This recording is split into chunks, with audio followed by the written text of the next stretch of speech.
I will share today or i-share ko yung isang tumatakbo sa isip ko na it's a common story in the Bible about the five loaves and two fishes. Two fishes. So aware tayo doon, di ba? Alam natin lahat yung kwento ng five loaves and then what God made a miracle out from the five loaves and the two fishes. Amen? So, we are always aware what God, ano yung ginawa ng Panginoon sa five loaves doon at saka sa two fishes. But this time, let's focus on the source or saan galing yung five loaves, saan galing yung fishes. Ano yung possible? Okay? So, itong five loaves is a story or yung pangyayari, yung time ni Jesus is nabanggit sa four gospels sa Matthew, Mark, Luke, John. So may kanya-kanya silang mga version na pero di sinasabi is in one thing in common, God made a miracle and mayroong extra fishes and loaves pagkatapos na ma-feed yung 5,000. And now, yung 5,000 is just a rough estimate, is parang kasing laki ng football field. Ganun siya kalaki yung crowd na yon pag sinabing 5,000, yung 1 meter away or 1 meter ang distansya. So parang ganun siya kalaki. So imagine na si Jesus nasa gitna and then nasa gitna sila ng disyerto, ganung kalaking tao ang sumusunod sa kanila. So yung crowd na doon, yung crowd na yun is sumusunod sila sa Panginoon because they heard, narinig nila yung nagpapagaling nga, there's a healing, there's a miracle. Yung iba siguro mga chismosa na gustong mapatunayan talaga, di ba? They want to witness. Yung siguro yung mga iba is pumunta sila doon, they went there para maging may kasama, sinasama nila yung pilay, sinasama nila yung masakit. So, yun yung crowd na sumasama sa ating Panginoon. Yung iba din, mga curious or either yung spy din. Diba? Kasi yung story na yun is kakatapos lang pinutol yung leeg ni John the Baptist. So, during that time, so maraming mga follower siguro na nandoon sa crowd na yon. So, asan kaya tayo doon? Amen? So, yun po yung crowd.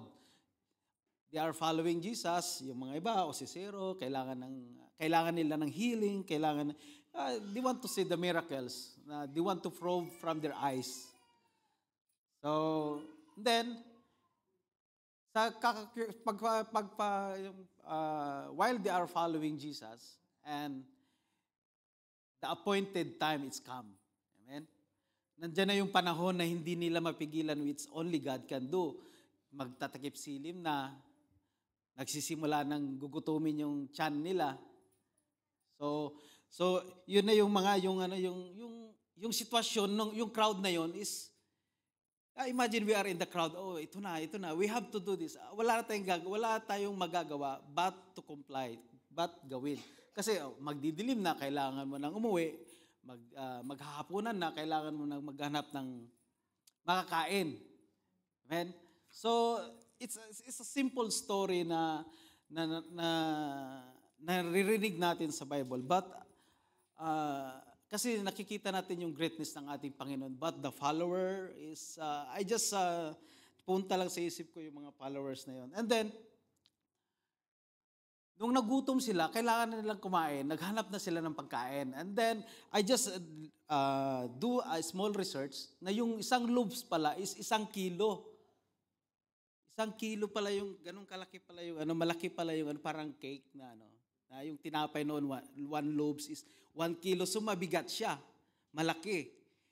So, and then, itong tinapay na to is either it brought by a group or sabi dito is a boy, di ba? So, yung boy na yon, hindi niya bit-bit siguro yung 5 loaves, 5 kilong tinapay para sa kanya. So, either it's from the family or from his friends or from his companion. Amen? So, maybe one of us, some of us, is inutusan ng ating mga kapatid, you are bringing something to bring to God. Amen? Na compare natin yung 5 loaves na yun is not only one person, yung may bit-bit.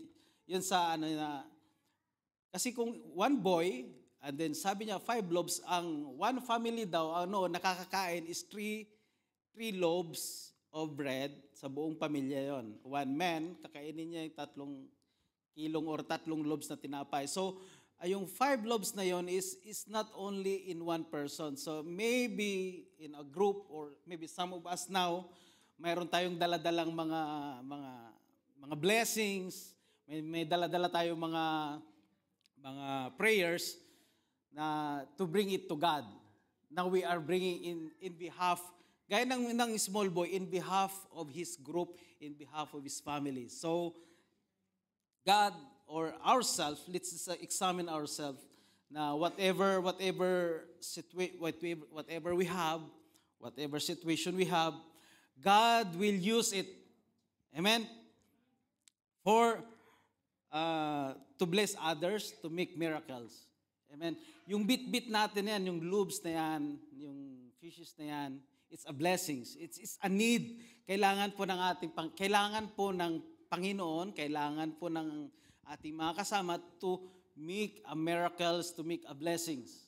So I'm encouraging everyone na to let us give trust to God, yung mga blessings na yan,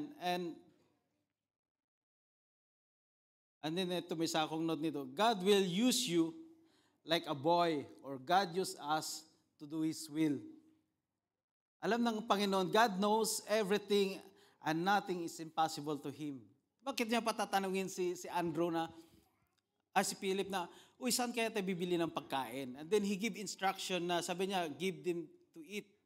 So, napakaganda po ng story na din. However, sabi niya, yung food, di ba, sabi, nothing is impossible to Him. Alam niya yung gagawin. However, Jesus did not make a miracle na sasabihin na, wag na lang kayo magutom. He can do also that option, right? Na yung mga tao hindi nagugutumin. But we are in appointed time. There's an appointed time na kailangan talagang kumain, kailangan matulog. And then another thing that we have to consider is, di ba yung mga gaya sa atin na average o mahirap, hindi tayo nagbibit-bit ng yung mahirap, nagdadala lagi ng baon. So imagine the bread and the fish, dala siguro ng mahirap yon or malayo yung uwian, ganun. Kasi may dala siyang baon to secure. Or either also may dala siyang baon to follow Jesus. Na kahit saan mapunta yung grupo ni Jesus, talagang may may dala-dala siyang baon. Amen? So there's inaano ko yung boy na yun or a group of people na yun na how they follow Jesus. Amen? I believe that yung group na yun, yung may-ari ng fishes na yun, is we are among them. Amen? We are bringing something to God na to make it happen.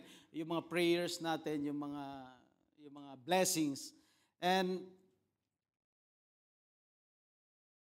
today, we must be thankful of what we have right now, either answered prayer or waiting for an answer.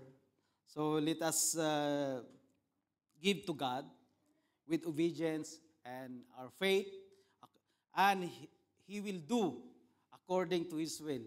Amen? So, we must believe, or we shall